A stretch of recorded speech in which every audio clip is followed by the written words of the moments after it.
Hi hello ಎಲ್ರಿಗೂ ನಮಸ್ಕಾರ. ಇವತ್ತು ರುಚಿಕರವಾಗಿ ಹಾಗೆ ಆರೋಗ್ಯವಾಗಿ ತುಂಬ ಸುಲಭವಾಗಿ ರಾಗಿ ಹಲ್ವಾ ಮಾಡೋದು ತೋರಿಸ್ಕೊಡ್ತೀನಿ. ಯಾವುದೇ ಸ್ವೀಟ್ಗೆ ಕಮ್ಮಿ ಇಲ್ಲ, ಆ ಥರ ಇದೆ ಇದು. ಒಂದು ಸಲ ಈ ಥರ ಮಾಡಿ ತುಂಬ ಸಖತ್ತಾಗಿರುತ್ತೆ ನೋಡಿ. ಯಾವ ಥರ ಹಾಗೆ ಮೈಸೂರು ಪಾಕ್ ಇದ್ದಂಗಿದೆ. ಈ ಥರ ಮೈಸೂರು ಪಾಕು ಹಲ್ವಾ ಎಲ್ಲ ಮಿಕ್ಸ್ ಆ ಥರ ಇದೆ ನೋಡಿ. ಸೂಪರಾಗಿದೆ ನೋಡಿ. ಒಂದು ಸಲ ಈ ಥರ ಮಾಡಿ ನೋಡಿ, ಸಖತ್ತಾಗಿರುತ್ತೆ. ಇದಕ್ಕೆ ನಾನು ಒಂದು ಬೌಲ್ಗೆ 1/4 ಕಪ್ ಅಷ್ಟು ರಾಗಿ ತಗೊಂಡಿದ್ದೀನಿ, ನೆನೆಸಿಡ್ತಾ ಇದ್ದೀನಿ. ಈ ರಾಗಿ ಬಂದು ಒಂದು 6 ಇಂದ 8 ಅವರ್ ನೆನೆಸ್ಬಿಟ್ಟು ಒಂದು ಮಿಕ್ಸಿ ಜಾರ್ಗೆ ಹಾಕೋತಾ ಇದ್ದೀನಿ. 6 ಇಂದ 8 ಅವರ್ ನೆನೆಸಿ ಸಾಕು. ಒಂದು ಮಿಕ್ಸಿ ಜಾರ್ಗೆ ಹಾಕ್ಕೊಂಡು ನುಣ್ಣಗೆ ರುಬ್ಕೊಳ್ಳೋಣ. ನೋಡಿ ಈ ಥರ ರುಬ್ಕೊಂಡು ಸ್ವಲ್ಪ ನೀರು ಜಾಸ್ತಿ ಇರಲಿ, ತೊಂದರೆ ಇಲ್ಲ. ಗಟ್ಟಿಯಾದರೆ ಹಾಲೇನು ಬರಲ್ಲ, ಸ್ವಲ್ಪ ನೀರಾಗಿರಲಿ ಹಾಕ್ಕೊಂಡು. ಈಗ ಇನ್ನೊಂದು ಬೌಲ್ಗೆ ಒಂದು ಬಿಳಿ ಬಟ್ಟೆ, ಆ ಬಟ್ಟೆ ಹಾಕ್ಕೊಂಡು ತೆಳುವಾಗಿರುತ್ತೋ ಅದಕ್ಕೆ ಹಾಕೋತಾ ಇದ್ದೀನಿ. ಈ ಥರ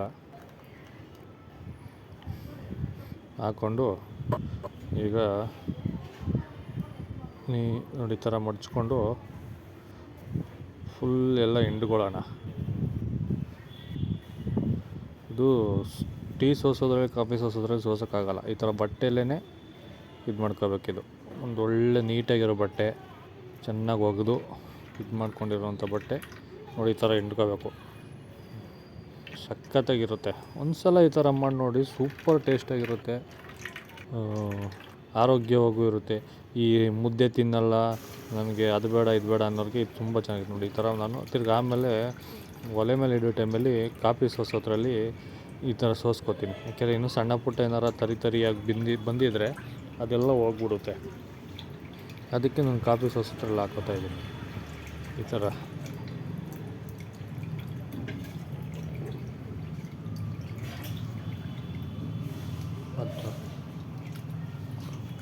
ನೋಡಿ, ಆದರೂ ನೋಡಿ ಎಷ್ಟು ಬಂದಿದೆ ಗಲೀಜು, ತರಿ ಈ ಥರ.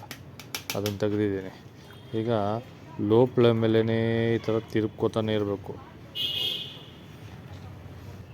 ಇನ್ನೊಂದು ಕಡೆ ಚಿಕ್ಕ ಒಲೆಯಲ್ಲಿ ಒಂದು ಕಪ್ಪಷ್ಟು ಬೆಲ್ಲ ತೆಗೆದು ಹಾಕ್ಕೊಂಡು ಕಾಯಿಸ್ಕೊಂಡಿದ್ದೀನಿ.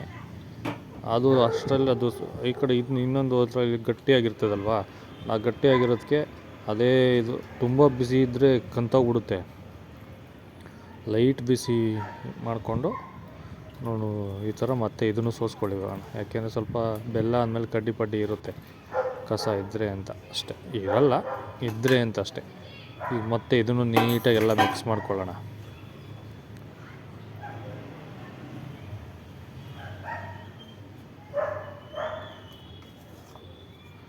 ಎಷ್ಟು ಚೆನ್ನಾಗಿ ಮಿಕ್ಸ್ ಮಾಡ್ತೀವೋ ಅಷ್ಟು ಚೆನ್ನಾಗಿರುತ್ತೆ, ಗಂಟು ಬರಲ್ಲ. ಚೆನ್ನಾಗಿ ಮಿಕ್ಸ್ ಮಾಡಬೇಕು. ಈಗ ಇನ್ನೊಂದು ಚಿಕ್ಕದೊಂದು ಇದಿಟ್ಕೊಂಡು ಅದಕ್ಕೆ ತುಪ್ಪ ಹಾಕ್ಕೋತಾ ಇದ್ದೀನಿ. ಸ್ವಲ್ಪ ಬಿಸಿಯಾಗಲಿ ತುಪ್ಪ ಅಂತ.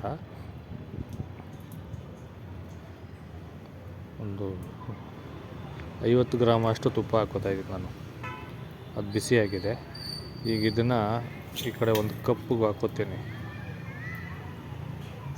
ಅರ್ಧ ತುಪ್ಪನ ಆ ಕಪ್ಪೊಳಕ್ಕೆ ಹಾಕ್ತೀನಿ ನೋಡಿ. ಕಪ್ಪೊಳಕ್ಕೆ ಒಂದು ಅರ್ಧ ತುಪ್ಪ ಹಾಕ್ಕೋತಾ ಇದ್ದೀನಿ. ಇನ್ನೊಂದು ಸ್ವಲ್ಪ ಇಟ್ಕೊಂಡಿರ್ತೀನಿ. ಆ ಬಿಸಿ ತುಪ್ಪಕ್ಕೇ ಗೋಡಂಬಿ ಮತ್ತು ಬಾದಾಮಿ ಸಣ್ಣಗೆ ಹಚ್ಕೊಂಡಿದ್ದೀನಿ. ಉದ್ದುದ್ದಕ್ಕೆ ಸಣ್ಣಗೆ ಹಚ್ಕೊಂಡಿದ್ದೀನಿ ಗೋಡಂಬಿ ಮತ್ತು ಬಾದಾಮಿನ. ಅದನ್ನು ಹಾಕ್ಕೋತಾ ಇದ್ದೀನಿ ಆ ಬಿಸಿಗೆ. ತಿರ್ಗಿ ಉರಿಗಿರಿ ಏನೂ ಬೇಡ, ಆ ಬಿಸಿ ಸಾಕಷ್ಟೆ. ಉರಿ ಕೊಟ್ಟರೆ ಸೀದೋಗ್ಬಿಡುತ್ತೆ. ಅದನ್ನು ತೆಗೆದು ಇವಾಗ ಬೆಲ್ಲ ಅದೆಲ್ಲ ಮಿಕ್ಸ್ ಮಾಡಿದ್ದೀವಲ್ಲ, ಗಟ್ಟಿ ಬಂದಿದ್ದೀರ, ಅದಕ್ಕೆ ಹಾಕ್ತಾಯಿದ್ದೀನಿ ತುಪ್ಪ. ಮತ್ತು ಇದನ್ನು ನೀಟಾಗಿ ಮಿಕ್ಸ್ ಮಾಡೋಣ ನೀಟಾಗಿ. ಇದೇನಿದ್ರು ಕೈ ನೋವು ಬಂದ್ಬಿಡ್ತದೆ ಆಡಿಸಿ. ಇನ್ನು ಮಿಕ್ಕಿತ್ತಲ್ಲ ತುಪ್ಪ, ಅದನ್ನು ಹಾಕ್ಕೋತಾ ಇದ್ದೀನಿ. 50 ಗ್ರಾಮ್ ತುಪ್ಪ ಬಳಸ್ತಾಯಿದ್ದೀನಿ ನಾನು.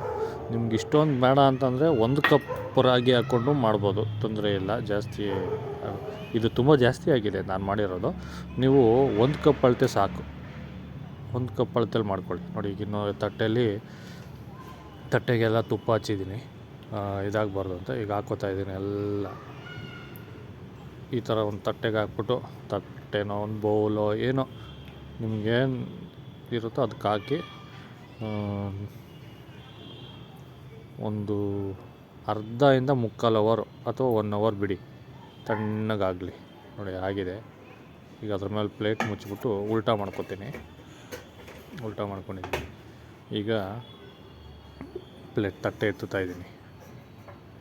ನೋಡಿ ಯಾವ ಥರ ಬಂದಿದೆ.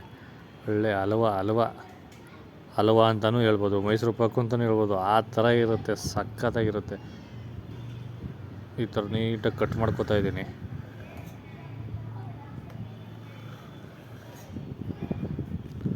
ಚಾಕು ತಗೊಂಡು ನೀಟಾಗಿ ಈ ಥರ ಕಟ್ ಮಾಡಿಕೊಂಡ್ರೆ ಸಖತ್ತಾಗಿರುತ್ತೆ. ಆರೋಗ್ಯವಾಗಿ ತುಂಬ ಚೆನ್ನಾಗಿರುತ್ತೆ.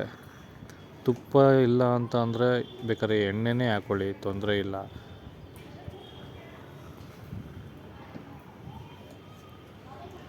ಈ ಮಕ್ಳಿಗೆ ತುಂಬ ಈ ರಾಗಿ ಹಿಟ್ಟು ಅದೆಲ್ಲ ತಿನ್ನಲ್ವಲ್ಲ, ಅಂಥವ್ರಿಗೆ ಈ ಥರ ಮಾಡಿಕೊಟ್ರೆ ತಿನ್ಕೋತಾರೆ ಆರಾಮಾಗಿ.